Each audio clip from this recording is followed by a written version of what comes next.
Good evening, fellow Facebook friends. I want to welcome you once again to my Facebook Live. Baxter Cribs here with you from BaxterCribs.com. And if you're coming on, I'd like to recognize you. If you put your name in there, let me see where you're coming from and who all's here. Today, I want to change the subject and move to a different line, something back into the health kind of living. As we talked about before, I think that we need three parts in our life: your spirituality, your health, and your wealth. And so tonight I want to go back to talking about the health side of it, and just a very short thing, because last time I showed that we had a video or showed you how to do a circuit training, as I like to go down to the YMCA and go in their little circuit that they have out there, a quarter-mile track where they have, that I could make more, but they 11 stations that I've created out of the things that they have down there at that track. And it's you can make it pretty intensive, and I try to make it intensive and increase in some way every time I go. Now, one of the tips I give you this evening in training, if you have such a regimen set up and you go to the same place every day, I would vary the things that you do, or vary the intensity of it. In other words, some days, if you go out there, if you're not feeling so well, or you're just tired or whatever, or you're not warmed up really good when you get there at that track, you could take off. And if usually, just say if I do 20 reps on a machine that's out there, a rowing machine that they have, if I feel really kind of down that day or not into it, I may just do 10 reps on that machine, and it helps me to move quicker to the next station. So I'm pulling in more oxygen and not exactly exerting as much muscle, so I kind of do that on the end of my program, where I have a cool down where I don't do everything. So in the fourth round, just say on my chin-ups, I've been doing like 14. So I might cut it back to 10 or 8. Depends on how intense the other things have been in that day as well. Because some days you may have an injury, your shoulder may hurt, or your legs may be tired, or your ankle, whatever.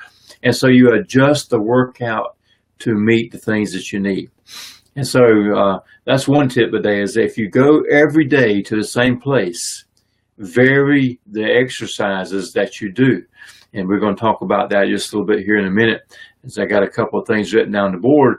Because for us people who work part-time like I do in this business, then when you get off of an 8 or 10 hour day, and sometimes 12-hour days like I had today, you don't have time to run down to the track and you do all those things that are there. And so you need something that you can do at your house. And so I still like to stick with the circuit training teaching and methodology, and be able to do that, because I think it's the most effective for you without hurting yourself. And I basically target the people of my age, from 40 on up. I do this. Now, you can do this younger, of course, and it is very helpful. I've done it for many, many, many years. I did this. Helps your breathing, helps your muscles stay in tone, and you're able to function really good without being overly sore, but yet you're growing every day and adding things to that. So you want to make sure now, as you're going and growing, that your diet, watching your eye on your diet. And I don't mean that, for me, I don't mean to be as strict as you can't never have ice cream or this, that, or the other. Eat what you can stick to in a sensible diet, okay? And if you're trying to lose weight, one tip I'll tell you, if you're really trying to seriously lose weight, cut out all your bread. You say, what? A lot of people love bread. Bread tastes good. I like bread too. Good thing for me is it's kind of like fish. It's something I can live without, never eat again. But if you stop by fast food because you haven't had anything for lunch that day, and you grab a hamburger, take the bread off. Get you a fork and knife, cut, and eat the rest of it. You throw the bread away. Don't buy bread. Don't put it in your house. Bread swells you up, makes your sugar race up, even if it's wheat and whole grain, all that. If you're trying to lose weight and you're having bloating going on in your stomach, simply cut your bread out. See if that doesn't make a difference for you. Now, on to the other things. that if you're going to work out at your house, you know, and some people have a station and so forth. There's a total body gym, and there's a lot of things that you can have. And if you have some of those instruments at your house, some of those machines that have different stations on them, I would suggest you set them up. If you're going to use weights, set them up where you are making a circuit in that. Now, when I say making a circuit here, as you see, and of course now, all my stuff's going to be backwards on the camera. I tried to turn it mirror-wise. There's no way I know how to fix this right now. So, but anyway, maybe you'll get the idea as we go through it. I toyed with it, trying to figure out how without writing my words backwards. But anyway, when you're going to work out at your house, you can use the same thing. Instead of at the YMCA or bigger places, there you have 10 or 12 different things that you're working out, and it's really the same things over and over and over, as you only have so many body parts and your body is only so big.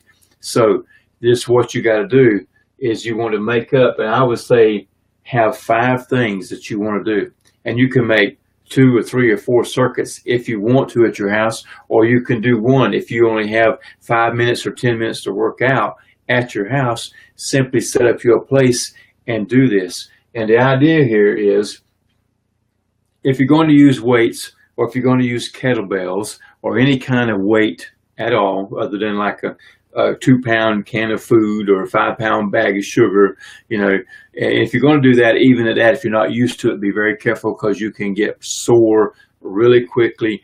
And if you're not used to handling the weights in the right way or using your body in the right way, then you can definitely mess yourself up. So also, I would suggest, if you've never worked out, see your doctor to make sure he thinks you're healthy enough to work out, okay?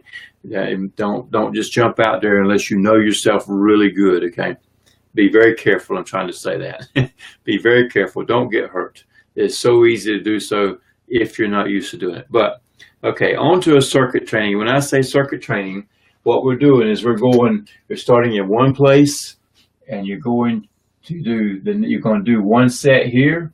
And a set, for those who don't know, a set is a number of repetitions done in one place. Like you do 10 repetitions of squats.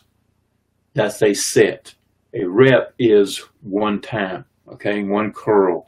That's a rep. So if you're doing curls, you do 10 reps. That's one set, for those who don't understand that. And so you're going to start with your squats. You go down here to your push-ups, and I'll explain this in a minute. You come on down to your abs. That will be your next thing in your circuit. And you say, I'm calling it a circuit because it runs in a circle. You're going to go from your abs. Let's say you're going to go to your leg lunges, which is another leg exercise.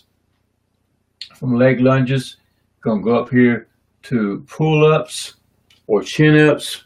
And these are just things I put up here, okay? And I'm going to explain that in just a second of why I did that. And then from there, you're going to go to your squats, back to your squats, okay? So you got 5. And the reason I say always choose 5, you can choose 2, you can choose 3, is that you have a upper body and you have a lower body. And you have a middle body, which is your core. So all these things are done. These here are done as core things. In other words, it takes more than one muscle. You're not isolating one single muscle.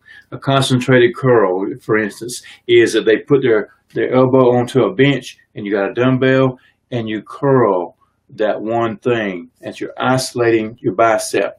None of this is here, okay?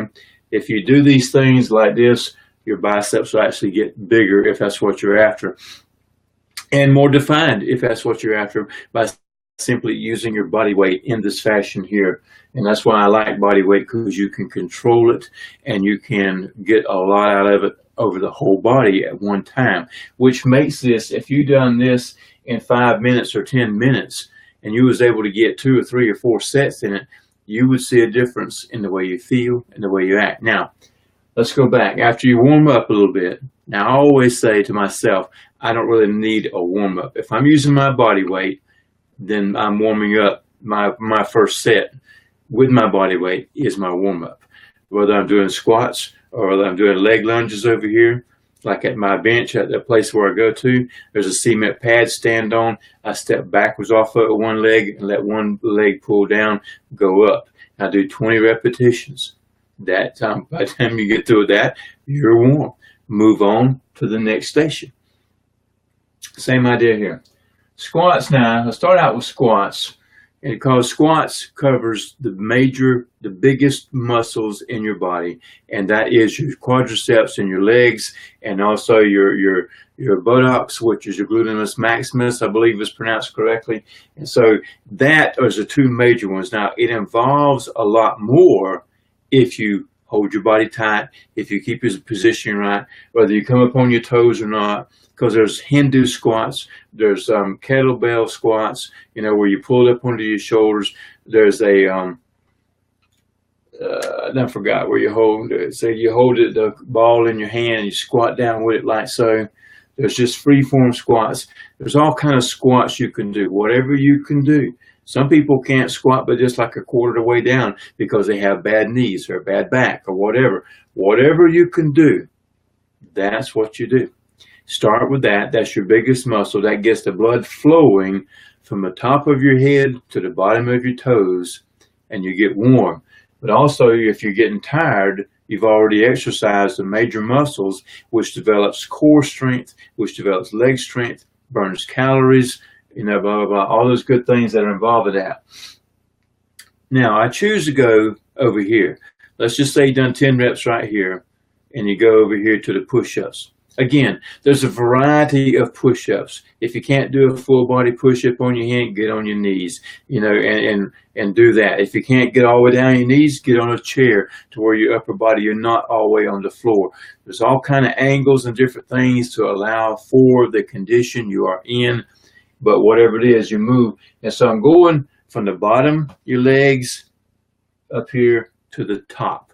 Push up. So what I'm doing then, in my mind, and the way the rational body works, I mean, blood runs over the whole thing, but now I'm causing it to be focused more so in the upper body whenever I do a push-up or anything in the upper body that involves the whole thing. So you're running the blood from the bottom to the top. In between this, so we don't forget, in between this, again, depends on your health. From here to here, you want to take a 1 to 2 minute breather or break, let's just say. Now, the shorter time you make this, you know, then the more muscle you build. I mean, yeah, and the shorter time, the more oxygen you can take in. Your breathing gets better, in other words. The longer you take this, the more you can do this in the next rep, which develops strength. So difference. Bodybuilders try to cut down to 1 minute in between. That way they fatigue the muscle. Power lifters, on the other hand, they don't want to fatigue the muscle. They want to move as much weight as possible. So they will take 1 to 5 minute breaks in between sets of doing that because they're trying to increase muscle strength. This system for me, just to keep you in shape, is I say 1 to 2 minute breaks. And then when I go to the Y, it's long enough for me to walk from one station to the next station, whatever that is. And as I said before, if I get to where I can't breathe, I'll walk around a couple of minutes or whatever I need to get it back down so I can do the next set, but not so low that I fall, you know, like I'm just comfortable, I'm ready to quit, I ain't breathing hard at all. No, you got to maintain that level so that you keep your breathing up, okay? So we're going from the bottom of the body to the top of the body. Then we're coming here to the abs, whatever ab work you want to do. There's 1,000 kind of exercises you can do that you can create your abs, from sit-ups, leg raises, knee ups, hanging leg raises. Yeah, there's just all kind of stuff you can do. Lay on the floor, do your scissor things. You can do the plank, you can do the side plank. You can put your feet up on a ball, curl the ball up, sit on the ball. There's 1,000 exercises to do. And I'm saying these things, you choose what you want to do in each of these and what you can do, okay? If you cannot do it, you will not stick to it. So we're trying to get healthy, so you start out with something you can do that you will stick with. So now we're taking the blood back to the midsection. You've worked 2 major muscles. Now take the blood to the midsection where you're going to work on this. Now you're starting over, you're going back down to the bottom again. That's what I said, you just got 3 parts to work on. A lot of muscles in the body, but 3 major parts as core exercises, okay? So you do leg lunges.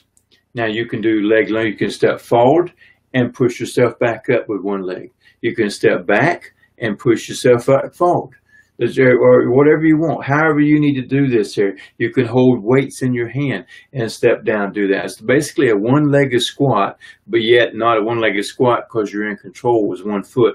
A true one-legged squat is where you put one leg out in front of you and you let the other leg take you all the way down, bend and push back up.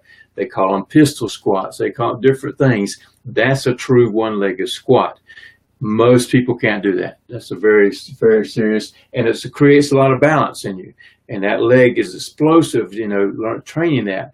You don't want to do that, though. You want to be in control of what you're doing. But the idea is you're going back to the bottom of the body, forcing the blood back down. Then you come up here, and I say chin-ups, pull-ups, something to do with the back, behind back here in the back, your latimus dorsi, or your lats, as people call them. Whether it's a chin up, and you can do all kinds of things in your house. I don't know if you have stuff. There's rings you can hang from the ceiling, pull off your door. There's apparatuses that you can buy that are not very expensive at all, like this, that you hang over your door, get a hold to. Actually, it goes the other way around. You know, that you can hang up on your door and pull up on. You can do knee ups off of these things. There's just a whole lot of stuff that you can do at your house, which will not consume a lot of money and a lot of time, and you can still stay healthy. Now, so you understand what I'm talking about. 5 exercises. This way it takes you back up. You're at the top. If you can keep going, again, you're going back to the bottom, and you just start to circle over. That's why I said 5, an odd number. So now you're hitting the major muscles twice, your centers are here, you're hitting it once, because if you're keeping your abs tight throughout these exercises, it's getting a lot of work. It's getting a lot of work in there. So you want to do that. Make it tight, keep your posture, your back straight, support your back. And so 5 exercises. That's why I said, now if you've done 3, you're basically doing the same thing. You're doing a squat, push up, ab. Squat, push up, ab. You know, this idea is you're making a circuit out of whatever it is that you're doing. You know, and there's a lot of things that you can do, but that is my little tip for your house. And again, take 1 to 2 minute breaks. Just walk around, breathe a little bit. If your breathing starts to get down normal, go ahead and hit the next thing. The more you do, the stronger you become. This way you can do something every day. If you do this every day at your house, simply change where you done squats here today, just regular squats, or you held a kettlebell and you done the teacup thing where you hold it in your hand, or you laid it on your shoulders and you had some weight. Next day, do it without weight, or do Hindu squats or whatever. And there's a lot of different things to do to change up so you're not doing the same thing day in, day out. You can spread your legs further apart, put them closer together, rise up on your toes, put blocks under your heels. All kind of stuff. And I'm going to try to come out with a downloadable program that you go, or spreadsheet, not spreadsheet, PDF, or either some videos to explain these things so you can see what I'm talking about and have a choice of stuff to look at. But anyway, my friends, this is the idea for me this evening. And, you know, you can use kettlebells, you can use dumbbells. For those who don't know what a kettlebell is, here's one. Here is the one that I use. Actually, I have 2 of these, and I have a smaller one. But start off light, okay? Don't start off really heavy, because if you're not ready for it, they can hurt you. And I say that be extremely cautious when you use weights if you are not used to using weights, because you can hurt yourself. They can produce growth the fastest of anything you've seen. But be careful. My friends, this is my tip for this evening, is to be able to get back to your health. Exercise, I believe, is the key, and you know your body loves exercise. Do something every day to get up and move. You know, change your diet a little bit each day to make it better, so that you have the proper nutrition and you can carry on and have a good life. Because without your health, my friends, nothing else matters. When you're trying to lay in that bed and you're sucking air, trying to get air in, It doesn't matter about anything else. So we want to stay healthy. We want to be able to help other people instead of them helping us. Not that we're above receiving help, but we want to do the best we can to be the helper, to be the leader in your field of wherever you are. My friends, I hope you found this valuable this evening. If you have, leave a comment below for me. And if you have found this where somebody else can use this, then please also share that. And this is all for this evening. And we'll see you tomorrow. Have a good night now.